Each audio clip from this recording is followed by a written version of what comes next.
lender.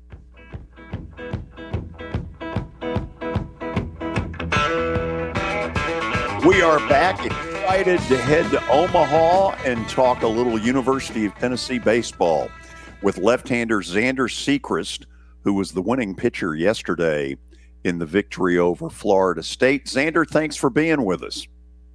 Hey, thanks for having me on. Hey, first of all, congratulations on what you guys have accomplished. What a great ride. Yeah, I appreciate it. All of Knoxville is pretty happy with us so far, and hopefully we can get the job done this weekend. So what has this whole Omaha experience been like? Well, I've been blessed enough to come back here a third time, but obviously each time has been a little different. And as you get deeper into the tournament, you know, there's more people around, more people that'll show up, and more people that will want to come to the game. But it's been a great experience. It's kind of like Hoover in a sense with the SEC tournament, but obviously we're facing an SEC opponent, Omaha, bright lights. I mean, you can't get any better than this. Does the SEC tournament help prepare for this kind of thing? I think so for sure, because obviously you have the top 12 teams in one of the best conferences in baseball for sure, going to one place and competing for, you know, an SEC tournament title. So that competition definitely prepares you for other competition. Like, I guess I can put an example like yesterday for the ACC, like Florida State. You know, I've been through the SEC tournament. I mean, Vanderbilt's a great team. Have a lot of respect for them. FSU, great team. Have a lot of respect for them. But there's a little difference, not much, but it definitely does prepare you for this. Okay, Billy, I want Zander to feel comfortable. Mm-hmm. Okay, so with that in mind, as you may notice, he has come up big in pressure games in the postseason. I would describe it as John Smoltz-esque. I like it. How about that? I like it. So, Zander, what's the secret to it? I mean, you've had a great run of postseason wins. Yeah, I mean, I don't even know, to be honest. I'm kind of just going out there knowing that it's still 60 feet, 6 inches to the plate, 17 inches wide as home plate, 90 feet of the bases. It's just a different venue, but it's the same game plan. But overall, I mean, I can't really explain it because you just go out there and just pitch and just try to do your job to the best of your ability. And obviously, with this being my last year, I guess you can say I'm trying not to be done just yet with college baseball at least, and treating every start like it's my last. When you walked off the mound against Evansville at Lindsey Nelson in what you knew was going to be your final game there, they gave you a superstar kind of ovation. How did that feel? Felt really good. I put a lot of blood, sweat, and tears into this program with, thankfully, Coach V recruiting me and such. And, I mean, I can't thank the fans enough for giving me that ovation. It felt real nice to walk off that mound the last time, and obviously with Kirby meeting me first at the dugout. You know, it kind of got a little emotional, but I didn't shed a tear. But because we still had to win the game. I know we were up a lot, but we still had to win the game, and obviously our season wasn't going to end just yet. But, yeah, I mean, I can't thank Ball Nation enough, and it was a surreal feeling. So you brought Tony Vitello up. Before he got there, Tennessee baseball was really pretty average, pretty underachiever.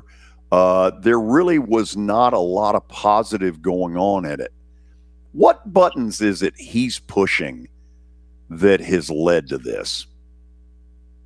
I would say he's just a player's coach. He's just going to recruit the best of the best that he can get. Obviously, with the transfer portal, you can go out and get anybody that you want, but it's people that buy in and want to win. And it's not all about, you know, wanting to get the most money, wanting to get the most, you know, fame here. It's just about guys who just want to win and obviously compete at their best of the ability. And I mean, he's a great coach. He's a player's coach, and the support staff that he has here is second to none. I mean, each individual one of them could coach, head coach anywhere else.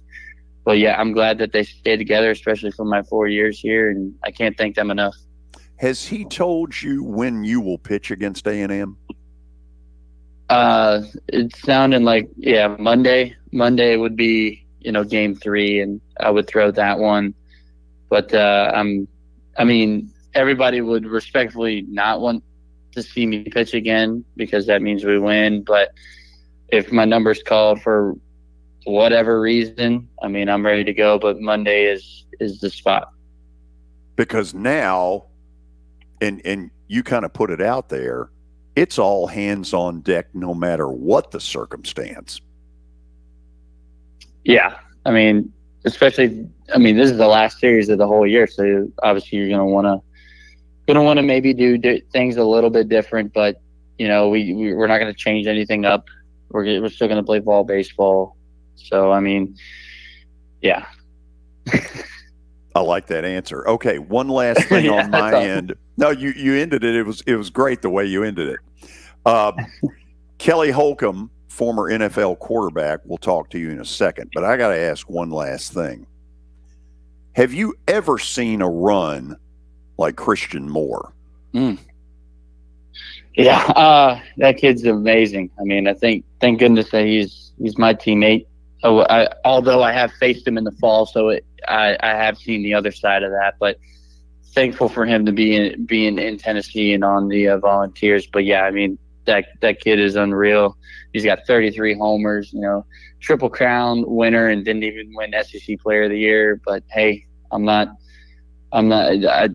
he would probably prefer a national championship over the SEC Player of the Year any day, and I think a lot of guys would too. How would you pitch to him right now?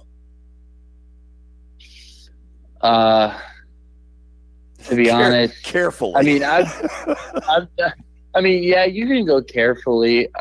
I've faced him, so I guess I can kind of do it, but just you're not going to strike him out. So you can't try to strike him out. You just got to let him put the ball in play somewhere that your defense makes a play. Kelly, be good to Zander Sechrist. He's an Atlanta Braves fan. Oh, Zander. And a Steeler fan.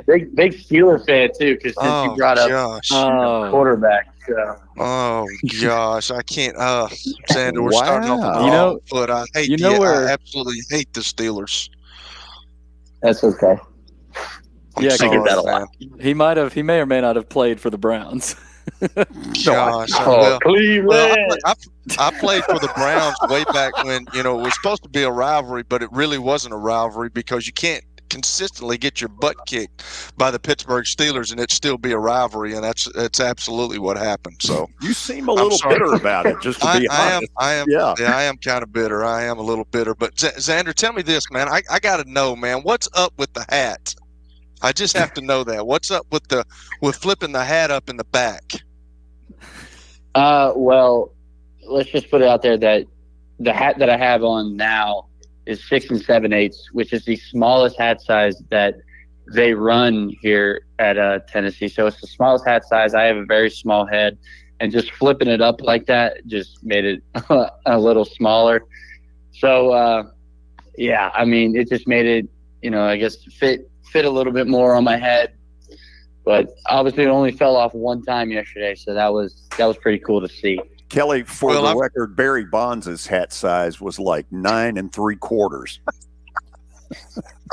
I've got a really small head too, but like when I first saw you and I saw that come up, I'm like, what is going on here? Like that was giving me highs. But hey, so Zander, what is the obviously baseball, being in Omaha, is kind of it's the mecca of college baseball. But what is the coolest thing so far for you being in Omaha? Just being able to pitch here and then come back from my last year of college for sure. They got, the kids here too are unbelievable. I remember when I was 11 and coming here for a tournament, not even for the College World Series, but just for a travel ball tournament. I was lucky to go to a LSU UCLA game. I don't know what year that was, but I was staying in the embassy at the time with Oregon State, I believe. That was in our hotel. So that was pretty cool. Got to meet some players. I don't remember them. I did get some signatures on a bat. I would have to go research them, see who they were. Maybe I got Adley Rutschman by accident and didn't even know it. But, Omaha is a great experience, and it's unreal to play here. So in 2022, I brought this up a couple of times, but in 2022, y'all had a really good team. Everybody was talking about y'all. The expectations were up there. Then you don't get out of the super regional. Notre Dame comes to Knoxville and they kick y'all out and they knock you out of the tournament. And nobody expected that. And is the experience that y'all had with that game and with that series helped in this run to Omaha? I mean, yeah, everything that you do over the course of your career, whether it's a bad loss or a good win, you're gaining experience whether you play or not. I was unfortunate not to play in the 22 Super Regional, so obviously gaining experience from just being there, being in the dugout next to the players, you gain a lot from that. And I think as a whole group, especially the core players here, like Simo, Burke, Curb, and I, those top four right there, just off the top of my head, we were able to experience a lot of, ups and downs. So we kind of stayed even keel about everything, and obviously that experience has helped us get this far. Got you. So when I was growing up in the 70s, I'm going to date myself, in the 70s and 80s, and then I went on to play college football and then went past that. Coaches were kind of dictators. And I heard somebody, because we have Tony Basilio on every week, and he's always talked about Tony Vitello, and he's talked about how, we're all in this together, which you're all in that together, but he's saying, we are teammates. So just talk a little bit to the people out there. Talk about the relationship that Tony Vitello has with each and every one of you as a individual and as a team. I mean, there's some quirky things in our relationship. I'd say he brought it up to the media in the regional or super. I'm not too sure about playing hockey with his fungo during BP, and I'm the goalie, which that is true. So that's a little bit of, the type of relationship I have with him. Little jabs at each other, which are pretty funny. But yeah, and seeing him with other players, it's just a great vibe around. And I mean, he's a player's coach, and he likes to say it by like May, he's following us. We get tips, help from the coaches and stuff, but by this time we're just playing baseball. I got you. So I know Billy wants to ask you some questions, man. I really enjoy watching you pitch, man, because it's you're actually kind of an old school pitcher in this new age, man. You can work the corners. You're really good at mixing things up. I enjoy watching you play, man. Good luck this weekend. I hope you guys bring it home. Thank you so much. George, Kelly, to add on, I don't know if y'all were watching the press conference last night. I think another jab from Tony Vitello. Florida State has a guy named Marco Dingus, and Zander. Dingus. Zander accidentally said dingus. Yeah, which was hilarious. And obviously you didn't mean it. And then Tony said, no. Tony basically told him to shut up because Dingus could literally rip him in half. So that, and I agreed. That was hilarious. I agreed to it. I was like, yeah. But obviously it's Dingus, and people are giving me, some slack in the hotel. But obviously I didn't mean to say his name wrong, and now it's like, now that I know it's Dingus, I mean now you live, you learn, you move on. Couldn't have been all that bad. They let him come on with us. Yeah. Some more dinguses. But no, Zander, A&M, you guys faced them only once this year in Hoover. It was an elimination game. You didn't pitch. That was Stamos and Kazi, I'm pretty sure. I think you guys won 7-4. From your vantage point in the dugout, what did you read from A&M's hitters? I know they're a little banged up right now, but how good in your mind, and how tough will this be this weekend against the Aggies? Well, with the SEC tournament being almost a month ago, obviously Texas A&M's a little bit of a different team, and we're a little bit of a different team, and now we meet in Omaha. So it's two completely different teams from that time to now.